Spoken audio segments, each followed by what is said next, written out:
আল্লাহ তাআলা বলেন ইয়াউমা তাজিদু কুল্লু নাফসিম মা আমিলাত মিন খায়রিন মুহদারা।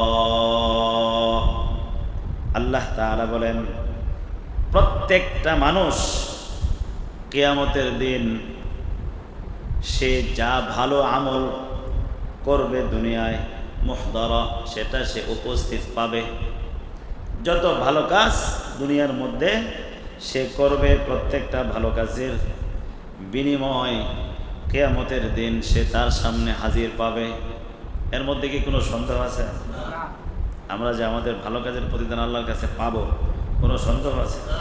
কোনো সন্দেহ নেই। যদি বিন্দু পরিমাণ সন্দেহ থাকে তাহলে বেঈমান হয়ে যাবে, সে ঈমানদার থাকবে না। প্রত্যেকটা ভালো কাজের উপস্থিতি আল্লাহর সামনে পাবে। ওয়ামা আমিলাত মিন সু, এবং সে যা মন্দ কাজ করবে ওইটাও তার সামনে সে হাজির পাবে, সে উপস্থিত পাবে। সব কিছুকে আল্লাহ তাআলা তার সামনে হাজির করবেন। ভালো এবং মন্দ সব কিছু তার সামনে উপস্থিত হবে। যখন মন্দ, ভালোগুলো দেখে তো ভালোই লাগবে, ঠিক না? অনেক নেকি, ভালো কাজ আমি করতেছি, অনেক নেকি পাইতেছি, হ্যাঁ, ভালোগুলা দেখে তো তার ভালোই লাগবে, অনেক খুশি হবে।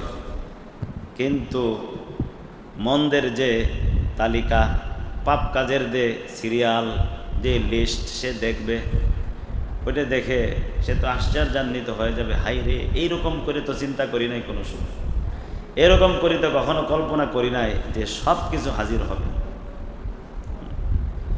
লা ইউগাদিরু সগীরাতান ওয়ালা কাবীরাতান ইল্লা আহসাহা। ছোট বড় সব এখানে লেখা আছে, সব সামনে হাজির। এইরকমভাবে গভীরভাবে কখনো তো কল্পনা করি নাই, সব আমার সামনে হাজির করে দেওয়া হয়েছে। তখন সে মনে মনে কামনা করবে, তাওয়াদ্দু লাউ আন্না বাইনাহা ওয়া বাইনাহু আমাদাম বাঈদা। সে মনে মনে কামনা করবে, হায় যদি আমার মাঝে আর এই গুনাহগুলির মাঝে, আমার মাঝে আর এই অপরাধগুলোর মাঝে যদি একটা ব্যাপক ব্যবধান থাকতো তাহলে কতই না ভালো হইতো। এটা বলবে, মানে আমার সামনে থেকে যদি এই মন্দ পাপগুলাকে যদি সরাই নেওয়া হতো, মন্দ কাজ আর আমার মাঝে যদি ব্যাপক বড় একটা ব্যবধান থাকতো তাহলে কতই না ভালো হইতো, সেই কামনা করবে। আল্লাহ তাআলা বলেন, ও দুনিয়ার মানুষেরা ভালো করে মনে রাখো, আল্লাহ পাক তোমাদেরকে বারবার সতর্ক করতেছেন। ওয়া ইউহাযযিরুকুমুল্লাহু নাফসা, আর আল্লাহ তাআলা তোমাদেরকে তার নিজের ব্যাপারে সতর্ক করছেন। তোমরা সতর্ক হও, আল্লাহর মহব্বত দিলের মধ্যে আনো, রাসূলের মহব্বত দিলের মধ্যে আনো। আল্লাহর শত্রুদের মহব্বত দিল থেকে বের করে দাও, কাফেরদের মহব্বত অন্তর থেকে বের করে ফেলো। ওই জায়গায় আল্লাহ এবং তার রাসূলের মহব্বত সৃষ্টি করো।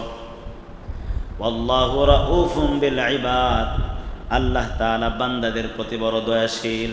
এই জন্য আগে জানাই দিতেছেন বান্দাদের প্রতি আল্লাহ তাআলা বড় অনুগ্রহশীল, এই জন্যই সব কিছু আল্লাহ তাআলা আগে জানাই দিতেছেন। তাহলে মনের মধ্যে শুধুমাত্র কার মহব্বত থাকবে?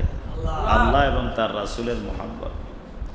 আল্লাহ এবং রাসূলের মহব্বত ছাড়া কোনো কাফের মুশরিক এদের কোনো মহব্বত অন্তরের মধ্যে থাকা যাবে না। আজকের জুমার মধ্যেও বলছি, কাফেরদের মহব্বত আপনি যতই করেন তারা আপনাকে কিন্তু মহব্বত করবে না, যতই আপনি মহব্বত করেন। তবে হ্যাঁ, একটা সময় তারা মহব্বত করবে, কখন জানেন? যদি আপনি কাফের হয়ে যান। আপনি কি তাদের মহব্বত পাওয়ার জন্য কাফের হবেন? তাহলে আপনি এদের মহব্বত করে কি ফায়দা? তারা তো আপনাকে মহব্বত করবে না। তারা তখনই মহব্বত করবে যখন আপনি তাদের দলভুক্ত হবেন, কাফের হয়ে যাবেন, তখন তারা আপনাকে মনে প্রাণে মহব্বত করবে। এর আগ পর্যন্ত আপনি যদি আপনার জীবন, যৌবন, ধন সম্পদ সব দিয়ে দেন, এরপরও আপনাকে মহব্বত করবে না। এইদিকে যাদের মায়া মহব্বতে বিভিন্ন ইসলামী কান্ট্রির মুসলিম দেশগুলোর নামে মুসলমানেরা ওই সকল কাফের মুশরিকদের ভালোবাসায় মত্ত, তখনই অপরদিকে ফিলিস্তিনের গাজায় মুসলমানদের রক্ত ঝরছে, বোমা মেরে তাদেরকে দুনিয়া থেকে নির্মমভাবে বিদায় করা হচ্ছে। আর অপরদিকে বিশ্ব নর্তকী, আন্তর্জাতিক নর্তকীদের দ্বারা সেই খেলার মঞ্চ উদ্বোধন করা হচ্ছে একদিকে, অপরদিকে মুসলমানদের জান মালকে বলণ্ঠিত করা হচ্ছে। কিন্তু উম্মাদ মুসলমান, পাগল মুসলমান বলা যায়, তারা উম্মাদ হয়ে গেছে, কোনো খবরই নেই। একদিকে আমার মা বোন, আমার ভাইয়ের রক্ত ঝরানো হচ্ছে, অপরদিকে আমি তাদের আনন্দে মেতে উঠছি। হাই মুসলমান, কবে এই উন্মাদনার ঘুম ভাঙবে? কবে কবে চোখ খুলবে? এমনভাবে ঘুম পাড়িয়েছে তারা, এই অচেতন ঘুম আর কোনোভাবেই ভাঙানো সম্ভব হচ্ছে না। ওয়াজ চলতেছে, নসিহত চলতেছে, কোরআন চলতেছে, হাদিস চলতেছে, সাহাবীদের ঘটনা শোনানো হচ্ছে, কোনোভাবেই এই ঘুম মুসলমানদেরকে আর ভাঙানো সম্ভব হচ্ছে না। কিভাবে ভাঙব? মুসলমানদের মধ্যেই তো হাজার হাজার গাদ্দার তৈরি করে ফেলেছে তারা, মুসলমানদের মধ্যে হাজার হাজার গাদ্দার তৈরি করেছে, যারা দুনিয়ার কিছু কাগজের নোটের বিনিময়ে, দুনিয়ার কিছু সম্মান আর পদের বিনিময়ে নিজেদেরকে বিক্রি করে তাদের গাদ্দার হয়ে গেছে। যদি স্বজাতি তা জাতির সঙ্গে গাদ্দারি করে, তাহলে ওই জাতিকে কোনোভাবে বিজয়ের পথ দেখানো সম্ভব হয় না। ইতিহাস আমাদের সামনে পরিষ্কার। নবাব সিরাজদৌলার সঙ্গে গাদ্দারি করেছিল কে? মীর কাসেম, মীর জাফর। এই মীর জাফর গাদ্দারি করেছিল বিদায়ী সিরাজদৌলাকে পরাজিত হইতে হয়েছিল। যদি সে গাদ্দারি না করত, তাহলে মুসলিমকে পরাজিত করা এত সহজ বিষয় নয়। তারা ভালো করে এই পথ বেছে নিয়েছে যে মুসলিমকে, যাদের দিলে ইমানি শক্তি আছে, আল্লাহ এবং তার রাসূলের ভালোবাসা আছে, সেই জাতি, যেই জাতি মৃত্যুকে কখনো ভয় পায় না, মৃত্যুকে সাদরে গ্রহণ করে, এমন জাতিকে হারানো কোনোভাবেই সম্ভব নয়। যদি হারাইতে হয়, তাহলে তাদের মধ্যে গাদ্দার তৈরি করো, তাদের ইমানকে কিনে নাও। যারা ইমান বিক্রি করতে পারবে, তারা কখনো বিজয় লাভ করতে পারবে না। ইসলামের কথা বললে মুসলমানদের মধ্য থেকে বাধার সৃষ্টি করে। একটা বিধর্মীর বিচার নিয়ে যান, তাৎক্ষণিক বিচার করবে। আরেকটা মুসলমানের বিচার নেন, শুরু করবে বিলম্ব। আর যদি একজন আলেমের বিচার নিয়ে যান, ওটার আর কোনো নামগন্ধই শুনবেন। পরিস্থিতি এমন, এইরকম গাদ্দার তৈরি হয়েছে, তাহলে সফলতা আসবে কোথায় থেকে? প্রিয় ভাইয়েরা, এখন আমাদের কাজ কি? আমাদের কাজ হলো আমরা কমপক্ষে নিজেরা ব্যক্তিগতভাবে হলেও আল্লাহ এবং তার রাসূলের কথাগুলো মেনে চলার চেষ্টা করি, যদি মুক্তি পাইতে চাই। আল্লাহ এবং তার রাসূলের ভালোবাসা অন্তরের মধ্যে ধারণ করি। আর আল্লাহ এবং রাসূল যাদেরকে ভালোবাসেন না, মুশরিক কাফেরদেরকে, কুফফারদেরকে আল্লাহ এবং তার রাসূল ভালোবাসেন না, আমরা তাদেরকে ভালোবাসতে পারবো না। সামনে আমরা যদি কোনো বিপদ দেখি, যদি মানুষের দরদি হয়, হেতাকাঙ্ক্ষী হয়, তাহলে অবশ্যই আমার সামনে যে মানুষটাই পড়বে তাকে বলে দিব যে ভাই খুব সাবধানে যায়েন, সামনে কিন্তু বিপদ আছে।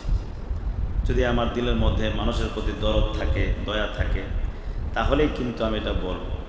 আর যদি দয়া না থাকে তাহলে বলবো কি, আমি তো বেঁচে গেছি, বাস এ মরে যাক্কা, বিপদে পড়ুক, আমার দেখার বিষয়। রব্বুল আলামিন যে বান্দাদের প্রতি দয়াশীল, অনুগ্রহশীল, বান্দাকে যে মালিক ভালোবাসেন, এটার বড় একটা বহিঃপ্রকাশ এইভাবে হয়েছে যে রব্বুল আলামিন আমাদের মৃত্যুর পরে যে একটা বড় কঠিন সময় আসতেছে, এটা আগেই আল্লাহ তাআলা জানাই দিছেন যে তোমরা যদি উল্টাপাল্টা পথে চলো, পাপের পথে চলো, জাহান্নামের পথে চলো, তাহলে তো তোমরা অনেক বিপদের মধ্যে পড়ে যাবে। সুতরাং তোমরা বিপদে পড়ো, এটা আল্লাহ তাআলা চান না, এটা আমি চাই না। এজন্য আগেই তোমাদেরকে সব খুলে খুলে একাধিক বারবার বলে বলে তোমাদেরকে সতর্ক করছি, তোমরা ভালো পথে চলো, মন্দ পথে চলো না, নাফরমানের পথে চলিও না। কঠিন বিপদ তোমাদের সামনে আছে, তোমরা বিপদগ্রস্ত হয়ে ধ্বংস হয়ে যাও, এটা আমি চাই না। রব্বুল আলামিন এমনই একটি সতর্কতামূলক বার্তা এই আয়াতের মধ্যে দিয়েছেন। তো আল্লাহ তাআলা বলেন, কুল ইন কুনতুম তুহিব্বুনাল্লাহা ফাত্তাবিউনি ইউহিব্বুকুমুল্লাহ ওয়া ইয়াগফির লাকুম যুনুবাকুম ওয়াল্লাহু গফুরুর রহিম। আল্লাহ তাআলা বলেন, নবীজি আপনি বলে দেন, ইন কুনতুম তুহিব্বুনাল্লাহ, তোমরা যদি আল্লাহ তাআলাকে ভালোবাসো, ভালোবাসার দাবি করো, ফাত্তাবিউনি, তাহলে তোমরা আমার অনুসরণ করো, ইউহিব্বুকুমুল্লাহ, আল্লাহ তোমাদেরকে ভালোবাসবেন, ওয়া ইয়াগফির লাকুম যুনুবাকুম, এবং তিনি তোমাদের গুনাহগুলিকে মাফ করে দিবেন। আল্লাহ এবং তার রাসূলের ভালোবাসার বিনিময়, আল্লাহকে ভালোবাসা আর রাসূলের অনুসরণ, এই দুইটার বিনিময় হলো আল্লাহ তাআলা ক্ষমা করে দিবেন। আরেকটা বিনিময় হলো আল্লাহ তোমাদেরকে ভালোবাসবেন। দুইটা বিনিময়, একটা বিনিময় হলো আল্লাহর ভালোবাসা পাওয়া যাবে, 2 নম্বর বিনিময় হইল আল্লাহ তাআলা আমাদের জীবনের গুনাহগুলিকে মাফ করে দিবেন, আল্লাহ ক্ষমা করে দিবেন। যদি আল্লাহ পাক যদি ক্ষমা করে দেন আর আল্লাহর ভালোবাসা যদি আমরা পেয়ে যাই, তাহলে আমাদেরকে কেউ ঠেকাইতে পারবে না, দুনিয়ার মধ্যেও পারবে না, আখিরাত আমাদের জন্য সহজ হবে। তাফসিরে কুরতুবির মধ্যে আসছে, যদি কেউ আল্লাহকে ভালোবাসার দাবি করে, তাহলে এটার আলামত হলো কোরআনকে ভালোবাসতে হবে। যদি কেউ বলে আমি কোরআনকে ভালোবাসি, তাহলে এই ভালোবাসার দাবির সপক্ষে আলামত হইল নবীকে ভালোবাসতে হবে, কারণ কোরআন নবীর উপরে নাজিল হয়েছে। আর যদি কেউ বলে আমি নবীকে ভালোবাসি, তাহলে তাকে নবীর সুন্নতকে ভালোবাসতে হবে।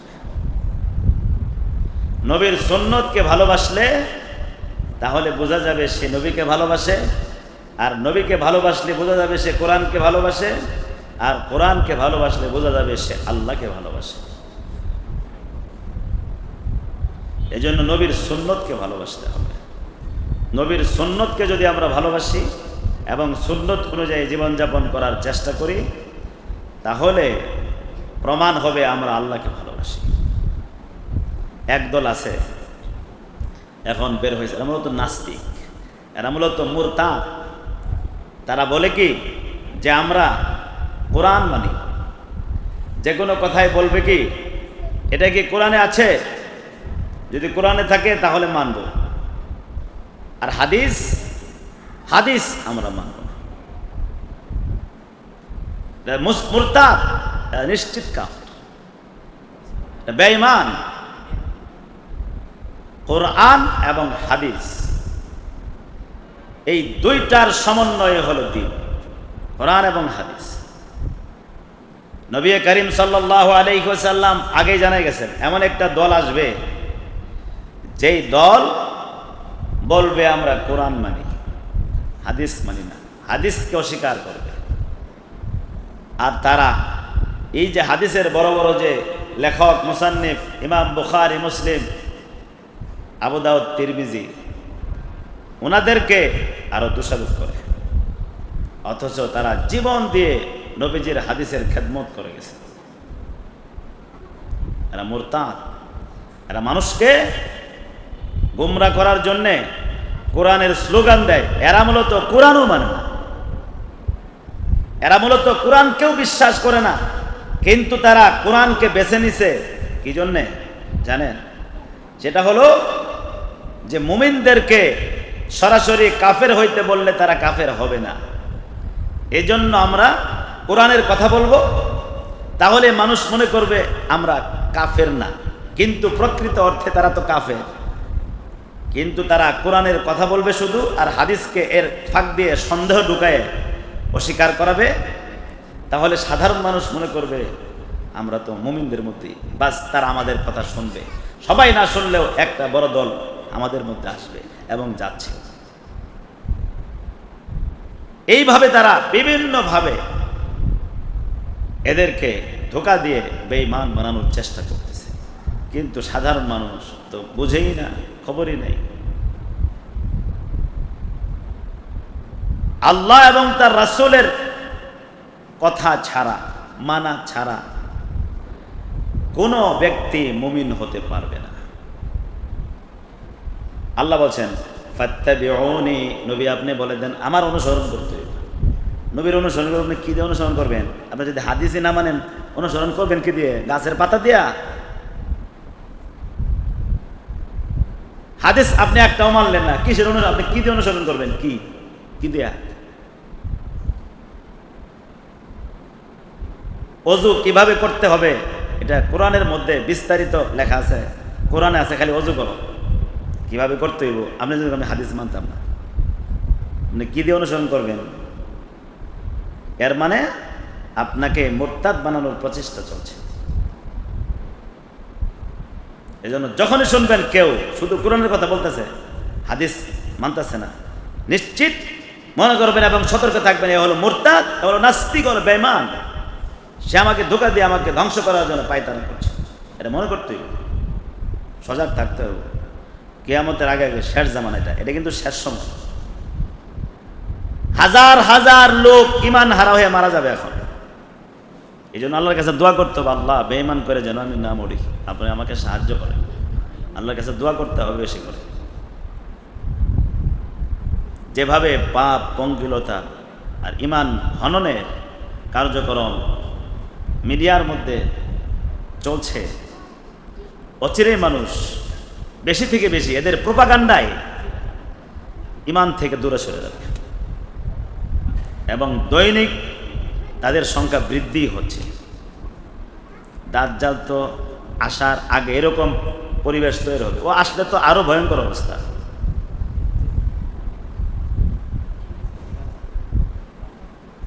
এই জন্য প্রিয় ভাইয়েরা, সফলতা পাইতে হলে নবীর সুন্নাহর পরিপূর্ণ অনুসরণ করতে হবে। আল্লাহ তাআলা বলেন ওয়াল্লাহু গফুরুর রহিম, আল্লাহ তাআলা ক্ষমাশীল, দয়াশীল। তোমরা যদি আল্লাহকে ভালোবাসো, নবীর অনুসরণ করো, তাহলে আল্লাহ পাক দয়া করে তোমাদেরকে ক্ষমা করে দিবেন এবং ভালোবাসবেন। কুল আতিউল্লাহ ওয়ার রাসূল, নবীজি আপনি বলে দেন আল্লাহ এবং রাসূলের আনুগত্য করো। আল্লাহ এবং রাসূল যা করার জন্য বলে ওটাই করো, যা মানার জন্য বলে ওটাই মানো, এর বিপরীত কইরো না। ফাইন তাওয়াল্লাউ, যদি বিমুখ হয়ে যায়, ফাইন্নাল্লাহা লা ইউহিব্বুল কাফিরিন, তাহলে তারা তো কাফেরদের মধ্যে চলে যাবে, আর আল্লাহ কাফেরদেরকে ভালোবাসেন না। আল্লাহ এবং রাসূলের আনুগত্য করে না, বিধর্মীদের আনুগত্য করে, তো মুমিনদের কাতার থেকে চলে যাবে। এজন্য প্রিয় ভাইয়েরা, আমরা পাক্কা নিয়ত করে ফেলি যে কোনো সময় যে কোনো কাজের ক্ষেত্রে আমাদের কোনো কর্মকাণ্ড যেন ইহুদি, মুশরিক, হিন্দু, বৌদ্ধ, এক কথায় বিধর্মীদের কাজের সাথে যেন কোনো মিলে না যায়, কোনোভাবে যেন মিলে না যায়। এই যে খেলার টাইম চলবো, ওই সময় মনকে বোঝাবেন, মন এগুলো দেখে লাভ নেই, অনর্থক। বসে বসে তাসবিহ করবেন, সুবহানাল্লাহ সুবহানাল্লাহ আলহামদুলিল্লাহ লা ইলাহা ইল্লাল্লাহ, তাসবিহ করবেন। এগুলো দেখে লাভ নাই। দেখে কী লাভ? দেখে আপনার সময় নষ্ট হবে, ঈমান নষ্ট হবে। আপনাকে তো তারা চিনেই না, টাকা করতে দিবে, টাকা দেওয়া তো দূরের কথা, তো চিনেই না। এবং আজীবনেও কোনোদিন আপনার সঙ্গে আর পরিচয় হওয়ারও কোনো সম্ভাবনা নাই।